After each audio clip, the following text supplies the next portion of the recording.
Hello दोस्त, आप सभी का स्वागत है YouTube channel Magadh technical class में।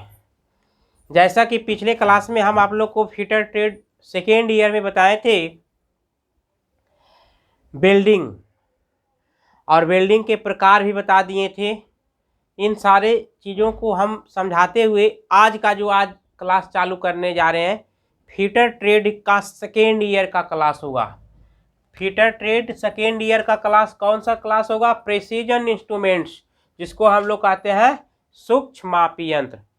देखिए दोस्त, आज के इस तकनीकी युग में मैकेनिकल ट्रेड वालों को सबसे पहले इस औजार के बारे में ज्ञान होना बहुत ज़रूरी है कि कोई भी पार्ट्स या किसी भी उपकरण का आप साइज लेते हैं तो जब तक एक्यूरेसी में, शुद्धता में नहीं लीजिएगा, आपका काम सही से नहीं होगा। लंबाई बढ़ जाएगा, किसी का मोटाई बढ़ जाएगा। जितना में आप फिटिंग करना चाह रहे थे उतना में फिटिंग आपको सही से नहीं होगा। आपका फलता है कि वो पार्ट्स आप कहीं भी एडजस्ट कीजिएगा, सही ढंग से एडजस्ट नहीं होगा। तो सबसे पहले हम आप लोग को ये प्रिसीजन इंस्ट्रूमेंट, सूक्ष्म मापी यंत्र कहते हैं किसे? वैसा यंत्र जिनके द्वारा को भी हजारमा भाग माप दे और शुद्धता में मापे। ऐसा नहीं कि माप दे लेकिन शुद्ध नहीं मापे। तो वैसे यंत्र को हम लोग कहते हैं सूक्ष्म मापी यंत्र। यानी मापे जाने वाली अति सूक्ष्म वस्तुओं को, अति सूक्ष्म माप को भी शुद्धता में मापता है। तो वैसे हम लोग यंत्र या वैसे औजार को हम लोग कहते हैं सूक्ष्म मापी यंत्र। सूक्ष्म मापी यंत्र के अंतर्गत बहुत सारे हैं जो मेजरिंग टूल आते हैं। जैसे पहला में तो माइक्रोमीटर, दूसरा में वर्नियर कैलीपर, तीसरा में vernier height gauge, depth gauge. कहने का मतलब बहुत तरह के है जो आपका प्रिसीजन इंस्ट्रूमेंट्स है। लेकिन आज आप लोग को जो बताने जा रहे हैं आज के क्लास में, सूक्ष्म मापी यंत्र में पहला मापी यंत्र जो आता है माइक्रोमीटर। माइक्रो मिस होता है सूक्ष्म और मीटर मिस मापने वाला, यानी सूक्ष्म से सूक्ष्म वस्तुओं को भी अच्छा से माप दे, वैसे यंत्र को हम कहते हैं सूक्ष्म मापी यंत्र। ये माइक्रोमीटर का कहानी थोड़ा समझा देते हैं। सन 1636 ईस्वी में, कितना फ्रेंड? 1636 ईस्वी में, नोट कीजिएगा, 1636 ईस्वी में विलियम कोजिन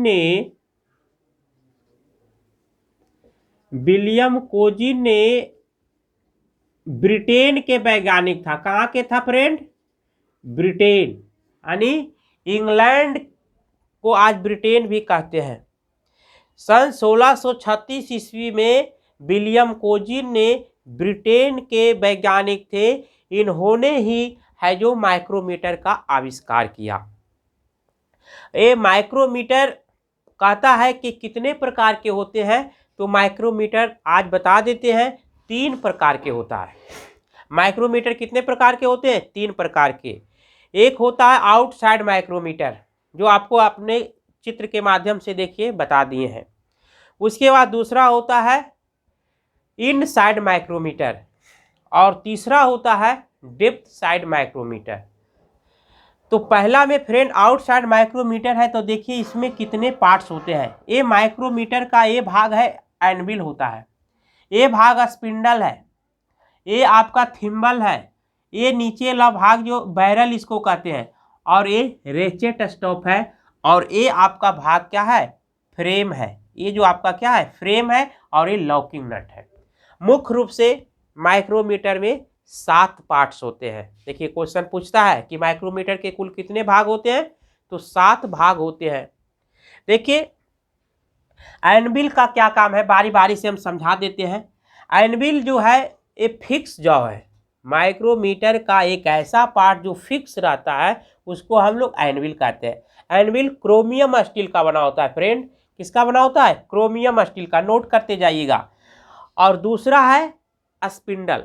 स्पिंडल जो होता है मूवेबल पार्ट्स होता है। कैसा पार्ट्स होता है? Movable parts. और जैसे ही रेचेट को हम घुमाते हैं तो स्पिंडल भी घूमता है। रेचेट को अगर क्लॉकवाइज घुमाएंगे तो यानी क्या है? स्पिंडल आगे बढ़ेगा, और अगर हम रेचेट को एंटी क्लॉकवाइज घुमाएंगे तो मेरा स्पिंडल पीछे घसकेगा। और जब भी हम माइक्रोमीटर से कोई भी वस्तु का बाहरी व्यास जब मापेंगे, ये आउटसाइड माइक्रोमीटर हमेशा बाहरी व्यास मापता है बाबू, तो एक कोई भी वस्तु के जब हम बाहरी व्यास मापेंगे तो वस्तु को कहाँ रखेंगे, जो वस्तु को मापेंगे ये एनविल और स्पिंडल के बीच। फ्रेंड देखिए, ये आपका वस्तु है, इसको हम माप रहे हैं, तो वस्तु कहाँ रखेंगे, एनविल और स्पिंडल के बीच रखेंगे। और रेचेट को क्या है, यानी घुमाएंगे क्लॉकवाइज में, धीरे धीरे घूमते घूमते एक समय ऐसा आएगा ये दोनों स्पिंडल और एनविल सट जाएगा। जब सट जाएगा तो लॉकिंग नट से लॉक कर देंगे, जिससे है मेरा स्पिंडल आगे पीछे नहीं हो। और उसके बाद ये देखिए मेन डिवीजन होता है बाबू, ये मेन डिवीजन है। और ये आपको हम आगे के वीडियो में माइक्रोमीटर के द्वारा कैसे मापा जाता है हम पूरा डिटेल से बताएंगे, कोई हड़बड़ाने की बात नहीं है। फिलहाल आज हम आप लोग को बताएंगे कि माइक्रोमीटर कहते हैं किसे, माइक्रोमीटर के कितने पार्ट्स होते हैं और वो पार्ट्स कौन कौन से धातु के बनाए जाते हैं, जो कि बराबर क्वेश्चन पूछता है ITI के एग्जाम में भी और कंपटीशन तकनीकी एग्जाम में भी। इसके बाद हम बताएंगे कि थिम्बल क्या होता है, थिम्बल किस धातु का बना होता है, रेचेट स्टॉप किस धातु का बना होता है, बैरल किस धातु का बना होता है, बैरल का क्या काम है, और फ्रेम किस धातु का बना होता है, और लॉकिंग नट किस धातु का बना होता है, लॉकिंग नट का क्या कार्य है, और ये जो साइज जो देख रहे हैं 0 से 25 mm, इसका मतलब क्या होता है। देखिए फ्रेंड, 0 से 25 mm का जो लिखा हुआ है इससे पता चलता है कि ये माइक्रोमीटर का साइज है। आप 0 से 25 सेंटीमीटर तक ही ये माइक्रोमीटर माप सकता है। इसका ये इफिशियंसी दर्शाता है, क्या दर्शाता है, दक्षता दर्शाता है कि ये माइक्रोमीटर हमेशा 0 से 25 mm के वस्तु को ही माप सकता है। अगर हम 30 mm वाले वस्तु के हम लंबाई मापेंगे तो नहीं मापेगा, क्योंकि इसका क्षमता 25 mm तक है। तो यहाँ तक तो आप लोग समझ गए होंगे। अब जैसे देखिए बताते हैं स्पिंडल किस धातु का बना होता है, तो स्पिंडल क्रोमियम स्टील का बना होता है। स्पिंडल किसका बना होता है, क्रोमियम स्टील का बना होता है।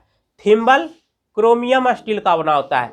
रेचेट स्टॉप क्रोमियम स्टील का बना होता है। और आपका जो होता है फ्रेम, एक कास्ट स्टील का बना होता है, कास्ट आयरन का बना होता है, ये भारी भरकम होता है। और लॉकिंग नट भी कास्ट आयरन का बना होता है। बैरल भी क्रोमियम स्टील का बना होता है। तो देखिए फ्रेंड, हम आपको सीरियल से बता दिए कि कौन से पार्ट्स किस धातु का बना होता है। जनरली आप लोग को एग्जाम में पूछेगा कि स्पिंडल का क्या काम है, या स्पिंडल माइक्रोमीटर का कौन सा भाग कहलाता है। तो स्पिंडल है जो माइक्रोमीटर के मूवेबल पार्ट्स कहलाता है, वो मूव करने वाला है, घूमने वाला है। जैसे भी हम रेचेट को घुमाएंगे स्पिंडल भी मेरा क्या है, घूमेगा। और एनविल स्पिंडल क्या होता है, हार्ड व टेम्पर किया हुआ होता है, क्योंकि बार बार इसमें जब मापते हैं, अगर मापते क्या है कि ये घिसे नहीं, घिसने से बचाने के लिए है जो इसको हार्ड व टेम्पर कर दिया जाता है कि मेरा स्पिंडल और एनविल सही का सही रहे, जिससे मेरा मेजरमेंट गड़बड़ाए नहीं, मेजरमेंट खराब नहीं हो, मेजरमेंट एक्यूरेसी में हो। तो देखिए फ्रेंड, कहता है माइक्रोमीटर जो है इसका लिस्ट काउंट कितना होता है। ये भी क्वेश्चन पूछता है कि माइक्रोमीटर का लिस्ट काउंट। देखिए फ्रेंड, माइक्रोमीटर का लिस्ट काउंट को कहते हैं अल्पतमांक।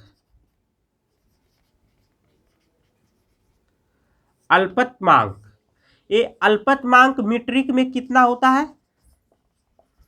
माइक्रोमीटर के 2 लिस्ट काउंट होता है बाबू, ध्यान दीजिएगा, एक ब्रिटिश में होता है और एक मीट्रिक में होता है। तो मीट्रिक में होता है 0.01 mm और ब्रिटिश में होता है 0.001 इंच। इसको इंच कर लीजिए, 0.001 इंच। बराबर क्वेश्चन पूछता है कि माइक्रोमीटर का लिस्ट काउंट मीट्रिक में कितना होता है, 0.01 mm, और ब्रिटिश में कितना होता है माइक्रोमीटर का लिस्ट काउंट, तो 0.001 इंच होता है। यहाँ तक कि फ्रेंड आपको हम बता देना चाहते हैं माइक्रोमीटर का क्षमता होता है कि 1 mm के 1000वां भाग तक भी माप सकता है, और वो भी परिशुद्धता में, एक्यूरेसी में। 1 mm का कितना भाग, 1 mm का 0.001 mm, 1 mm के 1000वां भाग, समझ गए। अगला प्रश्न पूछता है कि माइक्रोमीटर किस सिद्धांत पर कार्य करता है। फ्रेंड ध्यान से सुनिएगा, अगर आप लोग के पास कॉपी कलम है तो ले करके बैठिए। बार बार जिक्र करते हैं कि परीक्षा में आपको क्वेश्चन पूछेगा, आपको देखेगा नहीं, इसलिए आप वीडियो को देखते हैं तो कुछ पॉइंट नोट करते जाइए। माइक्रोमीटर पूछता है किस सिद्धांत पर काम करता है, तो क्वेश्चन आता है स्क्रू थ्रेड के लीड और पिच के सिद्धांत पर काम करता है। माइक्रोमीटर किस सिद्धांत पर काम करता है? स्क्रू थ्रेड के लीड और पिच के सिद्धांत पर। देखिए इसको हम लिखा देते हैं, थोड़ा लिख लीजिएगा। माइक्रोमीटर किस सिद्धांत पर काम करता है?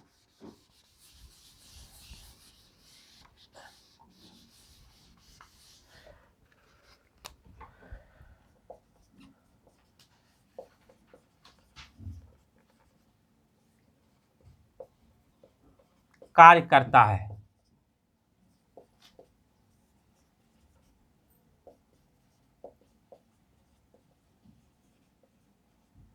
माइक्रोमीटर किस सिद्धांत पर काम करता है?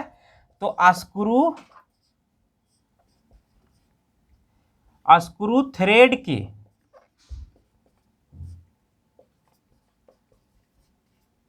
लीड और पिच या नट बोल्ट सिद्धांत पर। देखिए बराबर क्वेश्चन में आता है कि माइक्रोमीटर किस सिद्धांत पर काम करता है। बराबर क्वेश्चन पूछता है स्क्रू थ्रेड के लीड और पिच के सिद्धांत पर या नहीं तो नट और बोल्ट के सिद्धांत पर। क्योंकि बाबू नट और बोल्ट में भी लीड और पिच होता है, क्योंकि ये माइक्रोमीटर के अंदर जो होता है, रेचेट स्टॉप के अंदर जो होता है, सिंगल स्टार्ट थ्रेड कटा होता है। इकहरी चूड़ी बाबू, तो इकहरी चूड़ी में तो आपको बताए थे ने कि चूड़ी ऐसे एक चूड़ी है, ये दोनों के बीच की दूरी को क्या कहते हैं? पीच कहते हैं। पीच, तो पीच जब यही है तो यही तो लीड और पीच हो गया। इसी के सिद्धांत पर काम करता है, क्योंकि ये जो स्पिंडल आगे पीछे कैसे होता है? चूड़ी यानी पीच के यानी कि थ्रेड के सहारे आगे पीछे होता है। इसको घसकाते हैं तो आगे होता है, इसको एंटी क्लॉक करते हैं तो पीछे होता है। तो यहाँ पे थ्रेड काम करता है। बराबर क्वेश्चन पूछता है कि माइक्रोमीटर में किस प्रकार के थ्रेड का इस्तेमाल किया जाता है? तो सिंगल स्टार्ट थ्रेड। नोट कीजिएगा, single start thread. Single start thread को हम लोग कहते हैं इकहरी चूड़ी। देखिए कैसा है चूड़ी? Single start thread. नोट करेंगे, सिंगल स्टार्ट थ्रेड का है जो प्रयोग किया जाता है। क्वेश्चन आपको आगे पूछेगा माइक्रोमीटर किस सिद्धांत पर काम करेगा, तो बता दीजिएगा स्क्रू थ्रेड के लीड और पिच तथा नट बोल्ट के भी सिद्धांत पर। कभी कभी क्वेश्चन दिल रहेगा नट बोल्ट के सिद्धांत पर माइक्रोमीटर काम करता है, यस या नो, तो कहिएगा यस। या क्वेश्चन दे देगा कि माइक्रोमीटर किस सिद्धांत पर काम करता है, तो नट बोल्ट के सिद्धांत पर। अगर नट बोल्ट नहीं रहेगा दोस्त, तो स्क्रू थ्रेड के लीड और पिच के सिद्धांत पर आपका क्या है, टिक कर सकते हैं और आपका आंसर सही होगा। तो आगे आपको बता रहे हैं कि माइक्रोमीटर, ध्यान दीजिएगा,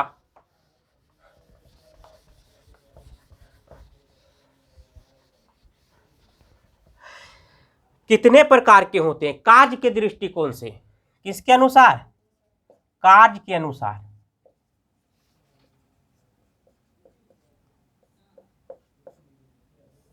कार्य के अनुसार माइक्रोमीटर, तो कार्य के अनुसार माइक्रोमीटर 3 प्रकार के होते हैं। नोट कीजिएगा फ्रेंड, कार्य के अनुसार माइक्रोमीटर कितने प्रकार के होते हैं? 3 प्रकार के माइक्रोमीटर होते हैं। पहला में आउटसाइड माइक्रोमीटर,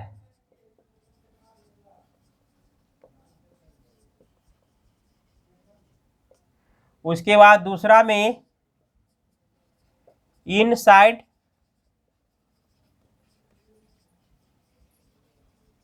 माइक्रोमीटर और तीसरा में डेप्थ साइड।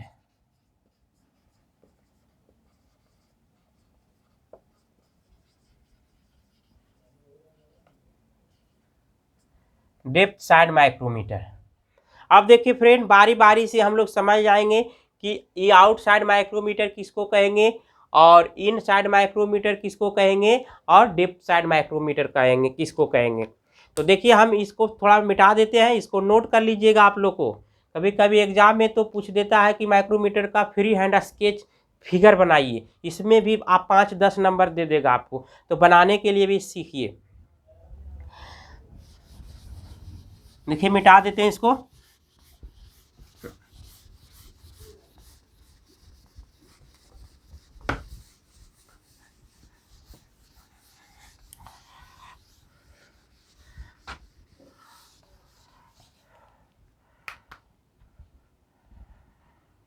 आउटसाइड माइक्रोमीटर क्या है?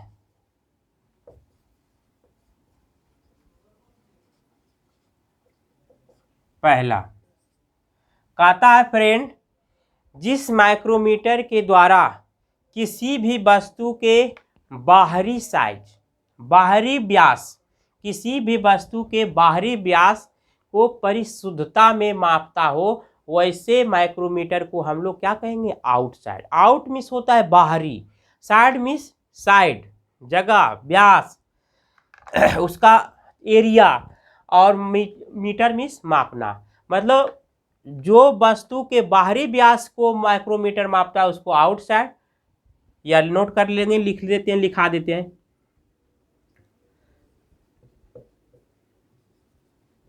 किसी वस्तु के बाहरी व्यास को परिशुद्धता में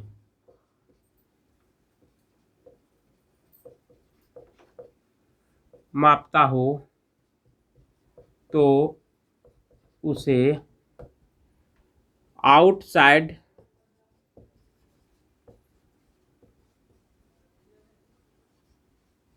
मीटर कहते हैं। जो माइक्रोमीटर किसी भी वस्तु के बाहरी व्यास को परिशुद्धता में, एक्यूरेसी में मापता हो तो उसे कौन माइक्रोमीटर कहेंगे? आउटसाइड। दूसरा है फ्रेंड इनसाइड।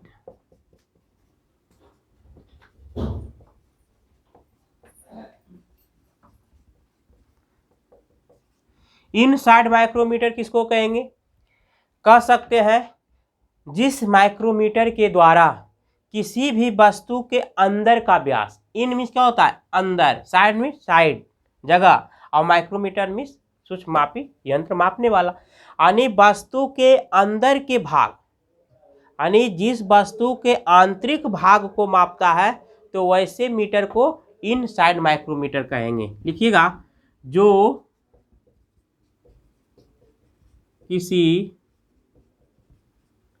वस्तु के आंतरिक भागों को परिशुद्धता में मापता हो तो उसे आउटसाइड माइक्रोमीटर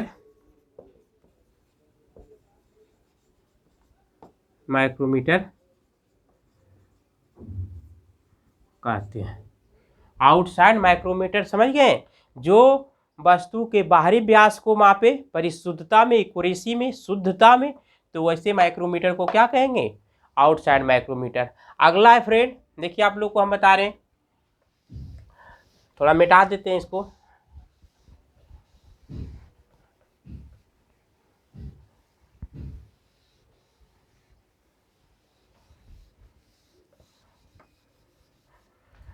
डेप्थ साइड।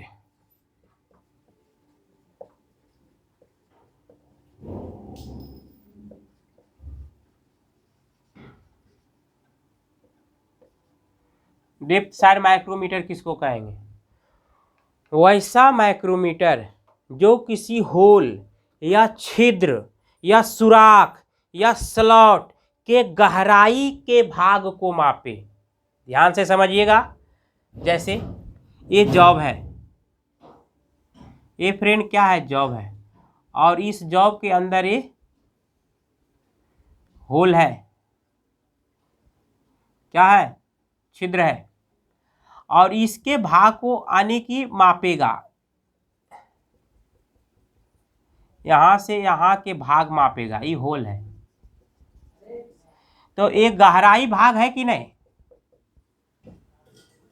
गहराई भाग है, तो गहराई भाग को कौन मापेगा, यानी गहराई, डेप्थ साइड माइक्रोमीटर। ध्यान रखिएगा, जो किसी जॉब के ऊपर या जो किसी छिद्र के गहराई, स्लॉट के गहराई या सुराख के गहराई भाग को मापता है, तो वैसे माइक्रोमीटर को डेप्थ साइड माइक्रोमीटर कहते हैं। यहाँ तक कोई दिक्कत नहीं।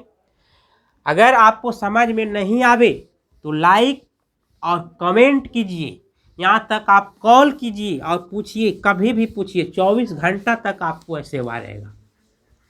हम सोचते ना है कभी, समझ गए हैं, सुतलो भी पढ़ाते हैं, ऐसा नहीं कीजिएगा कि सर सोते हैं, सुतलो में हम बवाते रहते हैं, तो ठीक है, यानी सपनाते हैं।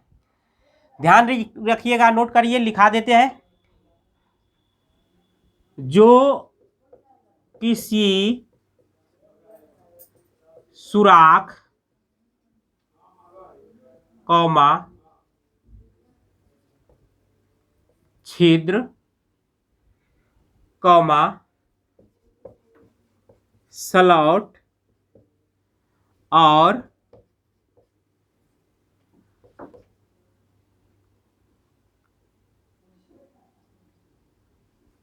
गहराई वाले भाग को परिशुद्धता में,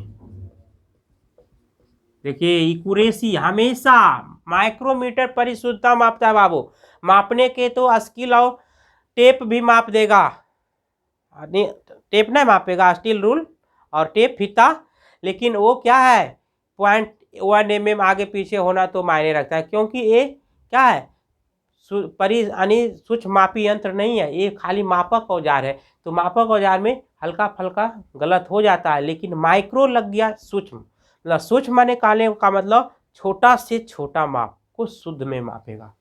परिशुद्धता में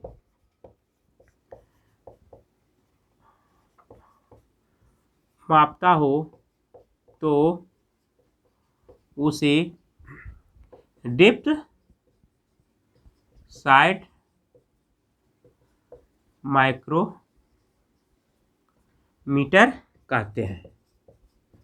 देखिए फ्रेंड, आपको बहुत इंपॉर्टेंट टॉपिक पढ़ा रहे हैं, यहाँ समझा दिए तीनों माइक्रोमीटर को सीरियल से, कि माइक्रोमीटर 3 प्रकार के होते हैं, कार्य के दृष्टिकोण से, कार्य के अनुसार, प्रयोग के अनुसार। आउटसाइड माइक्रोमीटर जो वस्तु के बाहरी व्यास को मापता है, इनसाइड माइक्रोमीटर जो वस्तु के अंदर का व्यास मापता है, और डेप्थ साइड माइक्रोमीटर जो किसी वस्तु के सुराख, छिद्र, स्लॉट के गहराई भाग को मापता है, तो उसको हम डेप्थ साइड माइक्रोमीटर कहते हैं। माइक्रोमीटर का आविष्कार किसने किया, विलियम कोजिन 1636 ईस्वी में, जो कि ब्रिटेन के रहने वाले वैज्ञानिक था। इसका कितना लिस्ट काउंट होता है, तो मीट्रिक में 0.01 mm, ब्रिटिश में 0.001 इंच होता है। ध्यान रखिएगा, ब्रिटिश में इंच होता है, मीट्रिक में mm होता है। माइक्रोमीटर किस सिद्धांत पर काम करते हैं, स्क्रू थ्रेड के लीड और पिच के सिद्धांत, या नहीं तो कह सकते हैं नट बोल्ट के सिद्धांत पर। माइक्रोमीटर के कितने पार्ट्स होते हैं, 7 पार्ट्स होते हैं, जिसमें बताएं anvil, spindle, thimble, barrel, ratchet stop, lock nut, frame. तो इन सारी बातों को हम समझाते हुए यहाँ आपको बता देना चाहते हैं कि अगले क्लास में आप लोग को हम बताएंगे कि माइक्रोमीटर के द्वारा माप कैसे लेते हैं। किसी वस्तु को मापना रहेगा तो माइक्रोमीटर से कैसे मापेंगे, कैसे उसमें थिम्बल डिवीजन होता है, कैसे मेन डिवीजन काम करता है, तो आपको हम बताएंगे इसके बारे में। तो हम उम्मीद करते हैं कि आज के वीडियो आप लोग को बेहद पसंद आया होगा, आप लोग बहुत प्रसन्न होंगे आज के क्लास से। और अब है जो आप लोग को हम अगले क्लास में क्या है मिलेंगे, तब तक के लिए लाइक, शेयर, सब्सक्राइब कीजिए। हमारा वीडियो को अच्छा लगा है तो, और नहीं अच्छा लगा है तो एकदम अनलाइक कर दीजिए, कोई दिक्कत नहीं है। तब तक के लिए thank you, best of luck, जय हिंद।